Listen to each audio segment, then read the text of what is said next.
Welcome student, SOM online class में आपका स्वागत है। आज इस वीडियो में बात करेंगे हम ज्योग्राफी की। ज्योग्राफी के अंदर हमने पृथ्वी की संरचना के बारे में पढ़ लिया था। क्रस्ट, मेंटल और कोर के बारे में हमने क्रोड के बारे में पढ़ लिया था। ठीक है, आज बात करेंगे ज्वालामुखी और ज्वालामुखी से बनने वाली स्थलाकृतियों के बारे में बात करेंगे। तो जो हमारी हेडिंग है ज्वालामुखी,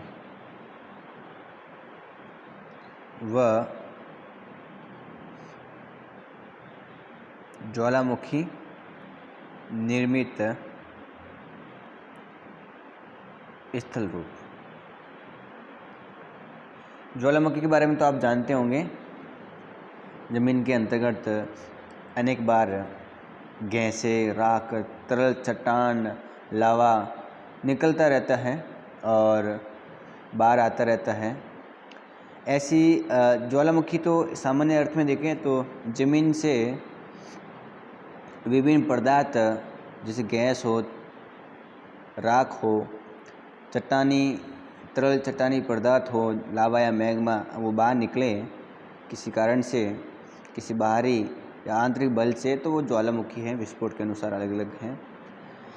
ऐसी ज्वालामुखी जो हमेशा रोज़ अनेक प्रकार की तरल चीज़ें बाहर निकालता रहता है, जो प्रतिदिन हमेशा, वो आपके सक्रिय ज्वालामुखी होती हैं, निष्क्रिय भी होती हैं। ज़मीन से जो तरल चट्टानी पदार्थ निकलते हैं वो आपको पता होना चाहिए कि दुर्बलता मंडल से निकलते हैं। दुर्बलता मंडल की हमने बात की थी पिछले वीडियो में।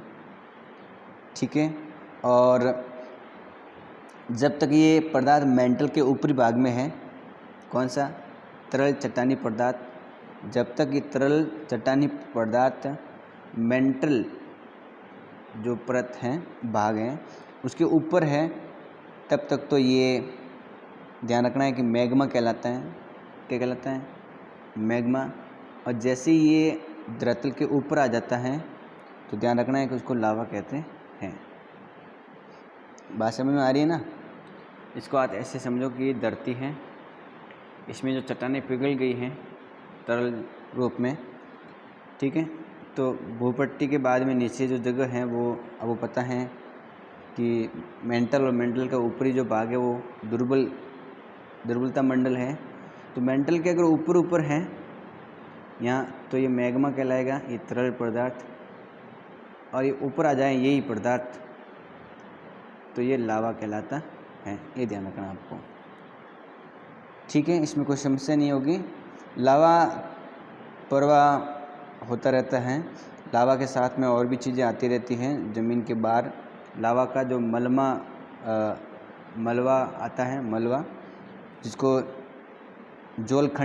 खंडाश्मिक भी कहते हैं। ज्वालामुखी बम, राख आती है, धूल के कण आती है, नाइट्रोजन यौगिक भी हैं, सल्फर यौगिक हैं, ये भी आते हैं। नाइट्रोजन यौगिक, सल्फर यौगिक, ये भी ध्यान रखना है आपको। इसके अलावा क्लोरीन और हाइड्रोजन आर्गन भी इसमें शामिल हैं, वो भी धरती से बाहर आते रहते हैं। ठीक है, तो ये बात आपको ध्यान में रखनी है। इसके अलावा अगर हम देखें तो ज्वालामुखी उद्गार की प्रवृत्ति और अलग अलग धरातल पर अलग अलग आकार की दृष्टि से देखें तो बहुत प्रकार की होती है। प्रमुख रूप से इसके प्रकार देख लेते हैं। एक होती है सिल्ट ज्वालामुखी। सिल्ट ज्वालामुखी, ठीक है, वोल्केनोज या वोल्केनीज बोलते हैं ज्वालामुखी को। तो सिल्ट ज्वालामुखी जो बेसाल्ट प्रवाह है, तो कौन सा प्रवाह? बेसाल्ट। तो बेसाल्ट प्रवाह को छोड़कर पृथ्वी पर पाए जाने वाले सभी जो ज्वालामुखी हैं, अगर हम सभी ज्वालामुखियों में देखें तो जो सिल्ट ज्वालामुखी है सबसे विशाल ज्वालामुखी है। ठीक है, किसको छोड़ करके? बेसाल्ट प्रवाह को छोड़ करके। बेसाल्ट प्रवाह क्या होता है ये भी तो हमको समझना है। जैसे ये धरती है, इस धरती में जो लावा है वो बाहर निकलता है, और बाहर निकलने के बाद में तरल पदार्थ के रूप में लंबा ये फैल जाता है। इस प्रकार से लावा जो है वो तरल होता है, बिल्कुल इसमें जो कण है बिल्कुल बारीक बारीक होते हैं, महीन कण होते हैं, कण न के बराबर होते हैं। इसमें बिल्कुल एक तरल पदार्थ के रूप में पानी की तरह लंबी दूरी पर फैल जाता है लावा। तो इस प्रवाह को बोलते हैं बेसाल्ट प्रवाह। ठीक है, ये ध्यान रखना है आपको। और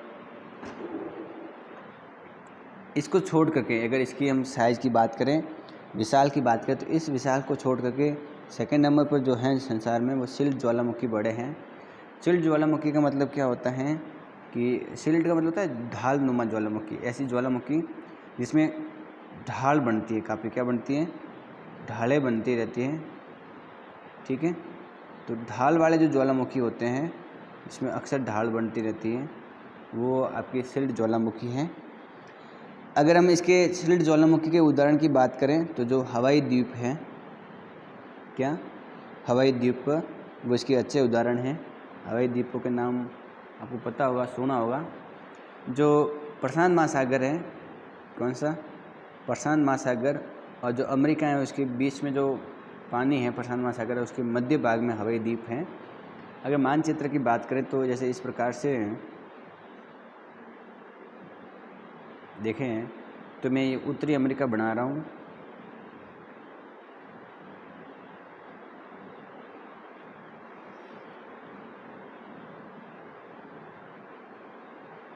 ये उत्तरी अमेरिका है।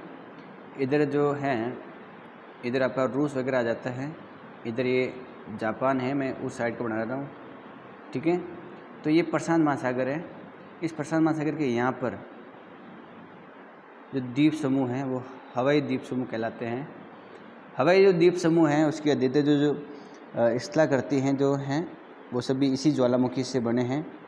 इस ज्वालामुखी के रूप में बेसाल्ट से निर्मित हैं। ठीक है, ये जो ज्वालामुखी बेसाल्ट से निर्मित होते हैं, ये ध्यान रखना है, जो तरल लावा के ठंडे होने से बनते हैं। जब तरल लावा ठंडा हो जाता है तो इस प्रकार की ज्वालामुखी बनती हैं। ठीक है, ये भी ध्यान रखना है आपको। और ये लावा उद्गार के समय बहुत तरल होता है, इसी कारण इन ज्वालामुखियों का जो ढाल है वो तीव्र नहीं होता है, एकदम हल्का ढलान होता है, ये भी ध्यान रखना है आपको। ठीक है, ये अगर किसी निकासी के द्वारा इस जो ज्वालामुखी निकल रही है और इसकी किसी निकासी के द्वारा इसमें जब पानी चला जाता है तो ज्वालामुखी विस्फोट हो सकता है। और विस्फोट होते तो उसकी कुछ अलग विशेषता बन जाती हैं। और ये जो ज्वालामुखी है, इसका जो लावा है वो फुहारे की तरह बाहर निकलता है। ठीक है, और निकास पर एक शंकु बनाता है। एक क्या बनाता है, एक शंकु का निर्माण करता है निकास पर। ठीक है, तो ये भी ध्यान रखना है कि शंकु का निर्माण हो जाता है। और जो शंकु बनता है अगर निकास स्थान पर तो उसको सिंडर शंकु कहते हैं। क्या कहते हैं, सिंडर शंकु कहते हैं, ये ध्यान रखना है आपको। तो इसका मतलब ये हुआ कि जब निकास स्थान पर जो शंकु बनेगा वो सिंडर शंकु होगा। ठीक है, ये ध्यान रखना है आपको। अब बात करते हैं मिश्रित ज्वालामुखी की। किसकी, मिश्रित ज्वालामुखी।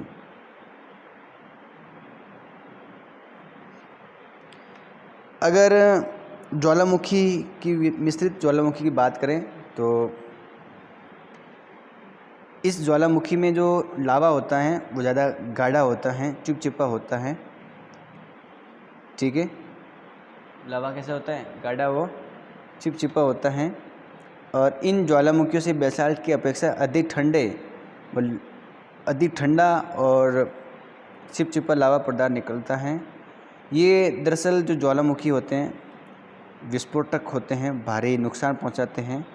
और इनके साथ में भारी रूप में ज्वालामुखी के जो पदार्थ हैं वो धरती पर आते रहते हैं राख के रूप में। और ये पदार्थ निकास नली के आसपास में जम जाते हैं। ठीक है, इस प्रकार से जो जमा होता है वो ज्वालामुखी, मिश्रित ज्वालामुखी हमको लगता है। मतलब ये हुआ कि ज्वालामुखी विस्फोटक होती है, इससे जो बाहर निकलता है पदार्थ मिश्रित कर वो इसके आसपास जम जाता है बाहर निकलते समय लावा से, जो मिश्रित ज्वालामुखी कहलाता है। ये ध्यान रखना आपको। अब बात करते हैं अपन ज्वालामुखी कुंड की। ज्वालामुखी कुंड की। ये पृथ्वी पर पाए जाने वाले सबसे अधिक विस्फोटक ज्वालामुखी हैं। ठीक है, ये ध्यान रखना है आपको, सबसे अधिक विस्फोटक ज्वालामुखी हैं। ये हमेशा विस्फोट होते रहते हैं। जब भी ये विस्फोट होते हैं तब बहुत ऊंचे आकार में ये इसकी आकृति हो जाती है, लेकिन ज़्यादा ऊंचे होने की अपेक्षा समय के बाद में ये अंदर धंस जाती हैं। इस प्रकार से इनकी आकृति बन जाती हैं, क्योंकि जब ये बाहर निकलता है लावा तो ऊंचाई ज़्यादा मजबूत हो जाता है, इसमें ज़्यादा कठोर चीज़ें होती है जो धंस जाता है, और धंसे हुए जो चीज़ें होती है गर्त बनते हैं, बड़े खड्डे बन जाते हैं, विध्वंसकारी होते हैं और एक कुंड जैसे में बन जाते हैं। अगर इनका ये विस्फोटक रूप बताना हो तो लावा प्रकार करने वाले मैग्मा के भंडार न केवल विशाल है बल्कि बहुत बड़े हैं, और इनके द्वारा निर्मित पहाड़ी मिश्रित ज्वालामुखी की तरह प्रतीत होती हैं। इससे जो पहाड़ियाँ बनती हैं वो वैसी नज़र आती है जैसे मिश्रित ज्वालामुखी से बनती हैं। तो ज्वालामुखी कुंड में क्या होता है, ज्वालामुखी जब बाहर निकलती है, लावा बाहर निकलता है तो इस प्रकार की आकृति बन जाती हैं। ये ध्यान रखना है आपको। ठीक है, अब बात करते हैं बेसाल्ट की। बेसाल्ट पर्वा क्षेत्र। ठीक है, ये ज्वालामुखी अत्यधिक तरल होती है, बेसाल्ट पर्वा। ठीक है, और तरल लावा निकलता रहता है, उगलता रहता है, बहुत दूर तक निकलता रहता है, और संसार में ऐसी काफ़ी जगह जहाँ पर हज़ारों किलोमीटर में इसका लावा दूर तक जाता रहता है। ठीक है, और ये जो लावा है वो लगभग 50 मीटर में मोटे होते हैं। ठीक है, एक बार में काफ़ी दूर चले जाते हैं, सैकड़ों किलोमीटर की दूरी तक जाते रहते हैं। अगर उदाहरण की बात करें तो भारत का जो दक्कन ट्रेप है, दक्षिण भारत का इलाका, महाराष्ट्र का जो पठारी भाग है वो दरअसल इसी बेसाल्ट पर्वा की वजह से बने हुए हैं। ठीक है, और आज की अपेक्षा आरंभ में ये अधिक वृत्त क्षेत्र में थे, पर्वा जगह थी इनका बहुत ज़्यादा, तो ये ध्यान रखना आपको। इसके अलावा है मध्य महासागरीय कटक ज्वालामुखी। महासागरीय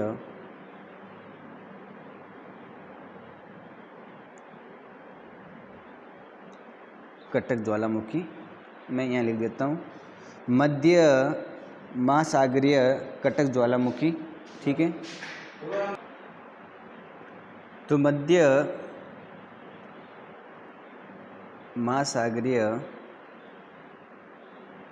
कटक ज्वालामुखी।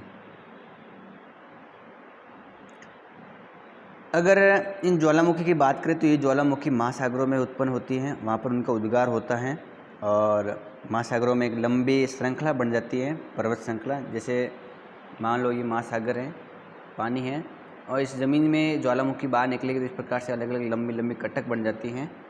लंबी होती है, लगभग 70 हज़ार किलोमीटर लंबी तक हो जाती हैं।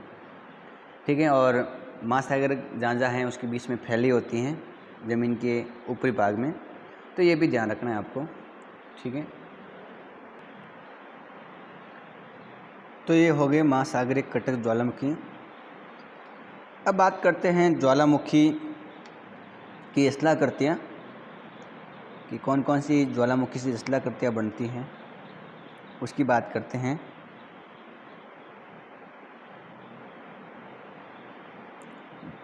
वोल्केनिक लैंडफॉर्म के बारे में पढ़ते हैं। अलग अलग प्रकार की स्थलाकृतियाँ बनती हैं, जिसमें सबसे पहले आपको ध्यान रखनी है कि अंतर्वेदी प्रकार की स्थलाकृतियाँ बनती हैं, वो कौन कौन सी हैं वो समझनी है। अंतर्वेदी स्थलाकृतियों की बात करें तो ज्वालामुखी उद्गार से जब बाहर लावा निकलता है तो उसका जो लावा है वो ठंडा हो जाता है, तो उसका ठंडा होने से आग्नेय शैलें बनती हैं। लावा जब बाहर निकलता है तो शैलें बनती हैं, आग्नेय शैलें बनती हैं। ठीक है, क्या बनती हैं? आग्नेय शैल बनती हैं। तो लावा का ये जमाव या तो धरातल पर होगा या धरातल के नीचे होगा। मतलब ये हुआ कि ये ज़मीन है, ज़मीन से जो लावा निकला, उस लावा जब ठंडा हो जाएगा, जम जाएगा, तो वो आग्नेय शैल या चट्टानें बनेगी। अब लावा या तो धरती के बाहर जमेगा ठंडा होकर, या धरती के जस्ट नीचे पहले ही जम जाता है, क्योंकि बहुत गहराई से आता है, ऊपर तो ठंडी है तो बीच में नीचे जम जाता है, तो वो होगा लावा। तो दो तरीके हैं लावा जमने के, एक तो धरती के ऊपर जम सकता है या धरती के नीचे ही जम सकता है लावा, ये ध्यान रखना है आपको। तो लावा के ठंडे होने के स्थान पर आग्नेय शैली का आग्नेय चट्टानें, उसका अलग अलग वर्गीकरण है। एक तो होती हैं ज्वालामुखी चट्टानें, कौन सी, ज्वालामुखी चट्टानें, और एक होती है पातालीय चट्टानें।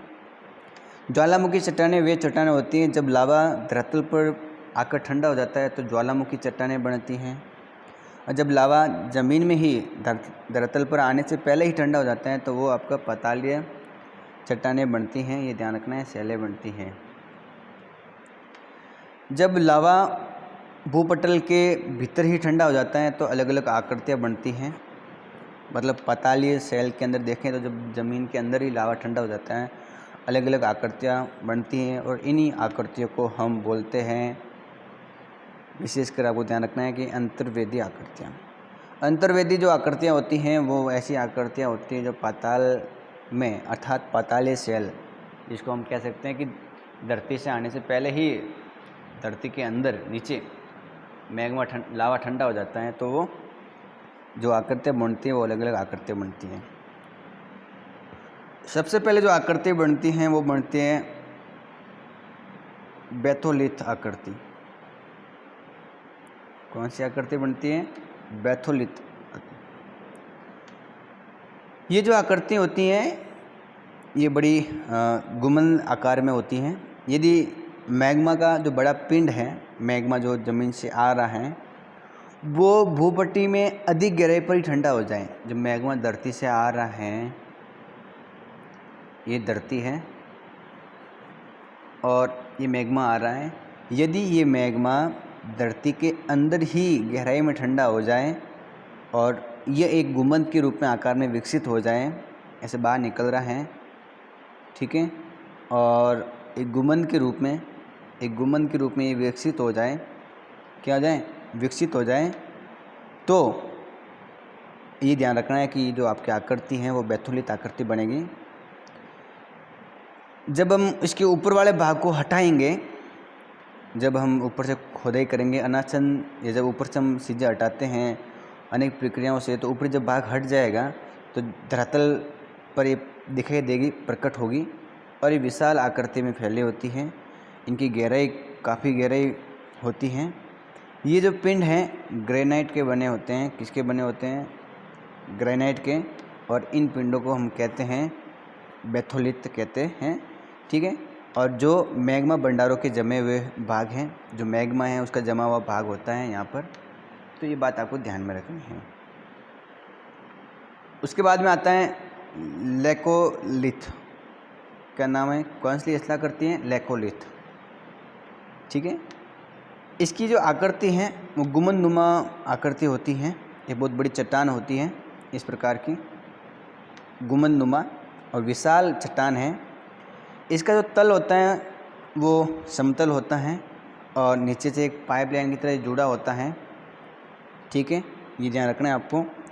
इनकी आकृति धरातल पर पाए जाने वाले मिश्रित जो ज्वालामुखी हैं उनके जैसे धरातल पर ऐसे ज्वालामुखी जो पर्वत पाए जाते हैं मिश्रित, वैसी आकृति होती हैं इनकी, ठीक है।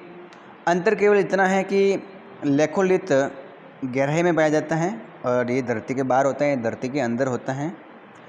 जो कर्नाटक राज्य है भारत के अंदर, वहाँ जो ग्रेनाइट चट्टानें हैं वो इसी प्रकार की हैं। वहाँ की जो पहाड़ियाँ हैं गुंबदनुमा, वो इसी की पहाड़ियाँ हैं। और वर्तमान समय में अधिकतर जो हैं वो ये पहाड़ियाँ अलग हो गई है, छूट गई है, धरातल पर देखी जाती है ये आकृतियाँ। तो ये बहुत तरीके से हम इसके बारे में जान सकते हैं। तो इस प्रकार की आकृतियाँ जो धरती के अंदर होती हैं, गुंबद आकार की होती है, पाइप से जुड़ी होती हैं, ठीक है। तो ये ध्यान रखना है आपको कि ये आकृतियाँ लेकोलिथ होती हैं। किस टाइप की होती हैं, ये लेकोलिथ टाइप की होती हैं, ये आप याद करेंगे। तो इसमें आपको कोई समस्या नहीं होगी। लेकोलिथ हमने पढ़ लिया, हमने बैथोलिथ, तो बैथोलिथ का मतलब समझ में आ गया ना, और लेकोलिथ का भी हमने अच्छी तरह से देख लिया है। अब जो स्थलाकृतियाँ पढ़ेंगे वो पढ़ेंगे हम लेपोलिथ, के बारे में, एक तो किसके बारे में पढ़ेंगे, लेपोलिथ के बारे में, फिर पढ़ेंगे हम फेकोलिथ के बारे में, फिर पढ़ेंगे हम सील के बारे में। ठीक है, तो आराम से सुनेंगे। देखो लेथोलिथ हमने लेकोलिथ देख लिया, बैथोलिथ देख लिया, अब लेपोलिथ देखेंगे। लेपोलिथ की बात करते हैं। अगर हम लेपोलिथ की बात करें, लेपोलिथ आकृति की, तो ऊपर उठा हुआ जो लावा का कुछ भाग हैं वो क्षैतिज दिशा में पाए जाने वाले कमज़ोर जो धरातल हैं वहाँ चला जाता है। जैसे क्षैतिज प्रकार में जो कमज़ोर धरातल है वहाँ पर लावा चला जाता है, और यहाँ पर ये अलग अलग आकृतियों में जम जाता है। जो लावा होता है वो अलग अलग आकृतियों में जम जाता है।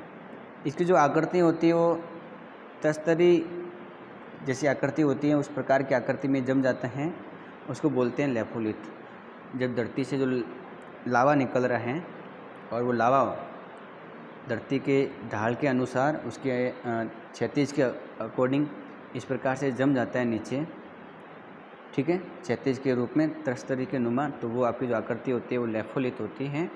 तो लेपोलिथ के बारे में आपको बिल्कुल पता लग गया होगा। लेकिन आपने देखा होगा कभी कभार क्या होता है कि ये जो धरातल हैं उसके नीचे जो चट्टानें हैं, अंतर्वेदी आग्नेय चट्टानें, उन चट्टानों में अलग अलग अवस्थाओं पर मोड़ पड़ जाते हैं। वो मोड़ दो प्रकार के हैं बाह्य संपीड़न की वजह से। एक तो मोड़ होता है अपनति प्रकार का, ठीक है, एक होता है अभिनति। तो अपनति और अभिनति का क्या मतलब होता है ये भी समझना जरूरी है।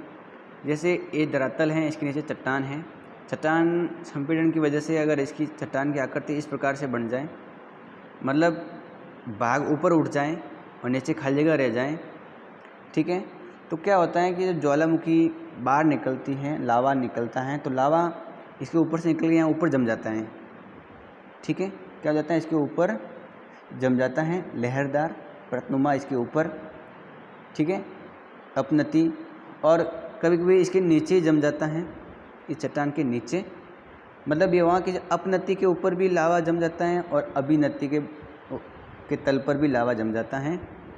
अब ये अपनति और अभिनति के बारे में मैंने बता दिया है कि जब धरातल के अंदर जो आग्नेय चट्टानें हैं वो संपीड़न की वजह से ऐसे चट्टानें और संपीड़न की वजह से ऊपर उठ जाती हैं, ठीक है, इस प्रकार से।